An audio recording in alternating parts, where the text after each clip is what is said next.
দুনিয়ার কোন মানুষের জন্মদিন মৃত্যুদিন পালন করা চলবে না।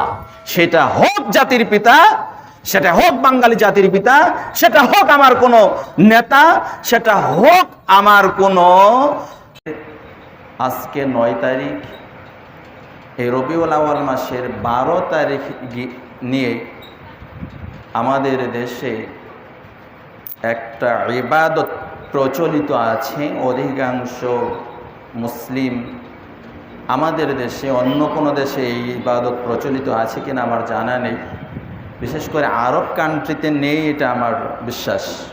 তবে আমাদের এই বাংলাদেশে এক শ্রেণীর মুসলিম যারা রবিউল আউয়াল মাসের 12 তারিখ ইবাদত বন্দেগী করে থাকেন।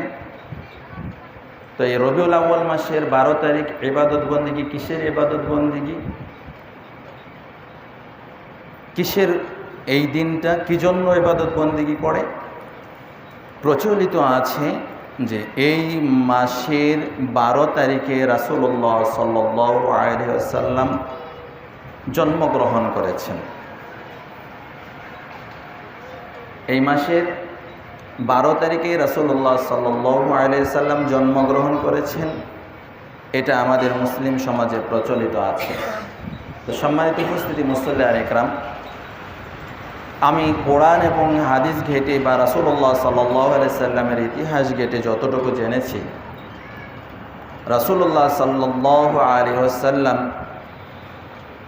12 তারিখে জন্মগ্রহণ, রবিউল আউয়াল মাসের 12 তারিখে জন্মগ্রহণ করেছেন কিনা এটা সহিহ কোনো সনদে, সহিহ কোনো হাদিসে পাওয়া যায় না। রাসূলুল্লাহ সাল্লাল্লাহু আলাইহি সাল্লামের জন্ম এটা সকল মুসলিম উম্মার জন্য অবশ্যই আনন্দের বিষয়। রাসূলুল্লাহ সাল্লাল্লাহু আলাইহি ওয়াসাল্লাম এমন এক মহামানব, এমন এক মহামানব যে রাসূলুল্লাহ সাল্লাল্লাহু আলাইহি ওয়াসাল্লাম সকল নবী এবং রাসূলের নেতা ছিলেন। মেরাজের রজনীতে রাসূলুল্লাহ সাল্লাল্লাহু আলাইহি ওয়াসাল্লাম সকল নবীর ইমামতিতে বাইতুল আকসায় সালাতের ইমামতি করেছেন। রাসূলুল্লাহ সাল্লাল্লাহু আলাইহি ওয়াসাল্লামের ব্যাপারে ইব্রাহিম আলাইহিস সালাম দোয়া করে গিয়েছিলেন।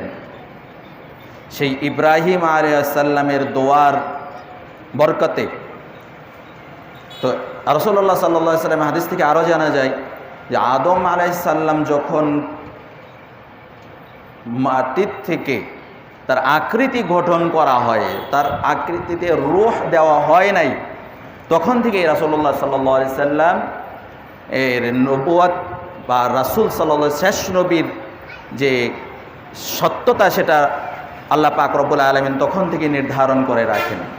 তো সব মিলিয়ে রাসূলুল্লাহ সাল্লাল্লাহু আলাইহি সাল্লাম সকল নবীর শ্রেষ্ঠ নবী, সকল রাসূলের শ্রেষ্ঠ রাসূল, সকল মানুষের মধ্যে সর্বশ্রেষ্ঠ মানুষ।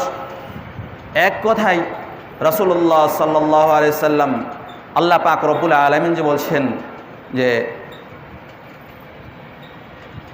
আল্লাহ পাক রব্বুল আলামিন রাসূলুল্লাহ সাল্লাল্লাহু আলাইহি সাল্লামকে সকল সৃষ্টিকুলের জন্য রহমত স্বরূপ পাঠিয়েছেন। সকল সৃষ্টিকুলের জন্য, সেটা মানুষের জন্য, পশু পাখির জন্য, গাছপালার জন্য, সকল সৃষ্টিকুলের জন্য আল্লাহ পাক রব্বুল আলামিন রাসূলুল্লাহ সাল্লাল্লাহু আলাইহি সাল্লামকে রহমত স্বরূপ পাঠিয়েছেন। এটা আল্লাহ পাক রব্বুল আলামিন পবিত্র কোরআনুল কারীমের মধ্যে ঘোষণা করেছেন। তো রাসূলুল্লাহ সাল্লাল্লাহু আলাইহি সাল্লামের শ্রেষ্ঠত্ব, মর্যাদা সকল মানুষের চাইতে, সকল নবীর চাইতে, সকল রাসূলের চাইতে বেশি, এটা আমরা এক কথায় স্বীকার করে নিতে পারি। কিন্তু সেই রাসূলুল্লাহ সাল্লাল্লাহু আলাইহি ওয়াসাল্লামকে নিয়ে ইবাদত বন্দিগি বা অতিরঞ্জিত, অতিরিক্ত কোনো কিছু করা, এটা আল্লাহ পাক রব্বুল আলামিন নিষেধ করেছেন। রাসূলুল্লাহ সাল্লাল্লাহু আলাইহি সাল্লাম নিজেও নিষেধ করেছেন।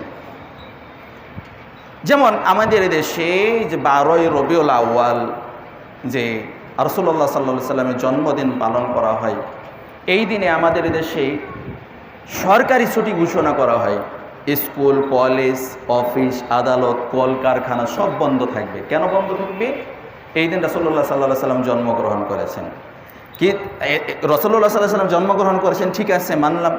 তাহলে কি করতে হবে এই দিনে? এই দিনে রোজা করতে হবে, এই দিনে বেশি বেশি সালাত আদায় করতে হবে, এই দিনে মিলাদ পড়তে হবে, হুজুরদের ডেকে এনে ইয়া নবী সালাম আলাইকা পড়ে দাঁড়িয়ে দাঁড়িয়ে ইয়া নবী সালাম আলাইকা করে রাসূলের নামে যেটা আল্লাহ রাসূল সাল্লাল্লাহু আলাইহি ওয়াসাল্লাম করেন নাই, সাহাবায়ে কেরামরা করেন নাই, এই ইবাদত বন্দিগির নামে আজকে আমাদের সমাজে যে বেদআত, যে হারাম কাজগুলো চলছে, সম্মানিত উপস্থিতি মুসল্লিয়ান ইকরাম, এগুলো আমাদেরকে খেয়াল করতে হবে।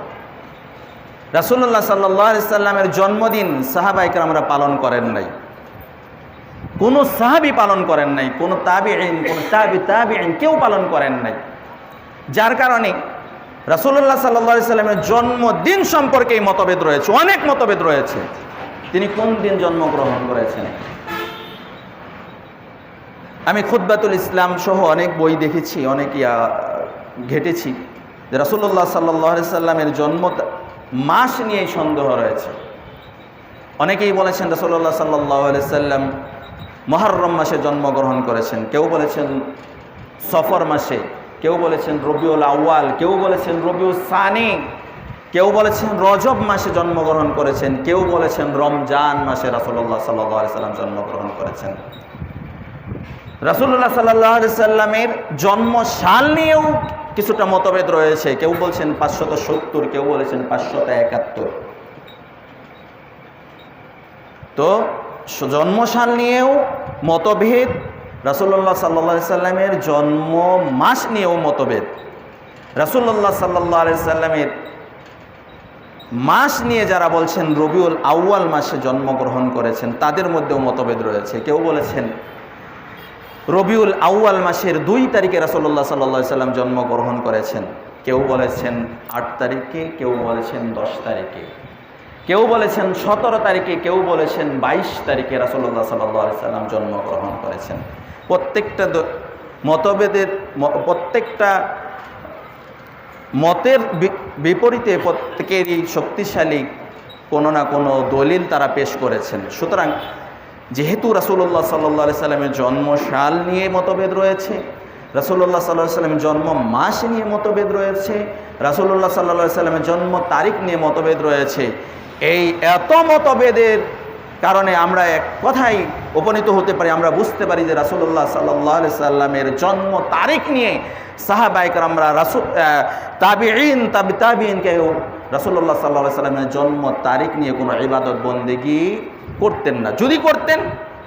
যদি কোনো ইবাদত বন্দেগী করতেন তাহলে অবশ্যই সাহাবায়ে কেরামরা রাসূলুল্লাহ সাল্লাল্লাহু আলাইহি সাল্লামের জন্মদিন লিখে রাখতেন এবং কি সেই দিন তারা কোনো ইবাদত বন্দেগী করতেন, তারা কোনো মিলাদ কিয়াম করতেন। কিন্তু সাহাবায়ে কেরামরা রাসূলুল্লাহ সাল্লাল্লাহু আলাইহি সাল্লামের জন্মদিন নিয়ে কোনো ইবাদত বন্দেগী করতেন না। সম্মানিত উপস্থিতি মুসল্লিয়ান ইকরাম, আমরা জন্ম তারিখ শুধু রাসূলুল্লাহ সাল্লাল্লাহু আলাইহি সাল্লাম না, সকলের জন্য জন্ম তারিখ হারাম, জন্ম তারিখ পালন করা হারাম। জন্ম তারিখ, মৃত্যু দিবস, এগুলো পালন করা আমরা জানি যে এগুলো হারাম। আমরা ইনশাল্লাহ সামনে কোনো আলোচনায় এগুলো উপস্থাপন করব, জন্ম তারিখ, মৃত্যু তারিখ নিয়ে যে ইবাদত বা যে কেক কাটা হয়, যে আয়োজন, যে অনুষ্ঠান করা হয়, এই ব্যাপারে ইনশাল্লাহ আমরা পরবর্তীতে কোনো সময় আলোচনা করব। তো আমরা এক কথাই জানতে পারি যে রাসূলুল্লাহ সাল্লাল্লাহু আলাইহি সাল্লামের যেহেতু জন্মদিন, মৃত্যুদিন পালন করা হয় নাই, সাহাবায়ে কেরামদের জন্মদিন, মৃত্যুদিন পালন করা হয় নাই, সুতরাং দুনিয়ার কোনো মানুষের জন্মদিন, মৃত্যুদিন পালন করা চলবে না। সেটা হোক জাতির পিতা, সেটা হোক বাঙালি জাতির পিতা, সেটা হোক আমার কোনো নেতা, সেটা হোক আমার কোনো পিতা বা আমার কোনো স্বামী বা আমার কোনো ভাই। আজকে বিভিন্ন দলের নেতা নেত্রীদের পিতার নামে, স্বামীর নামে, ভাইয়ের নামে, পুত্রের নামে জন্মদিন, মৃত্যুদিন পালন করা হয় না?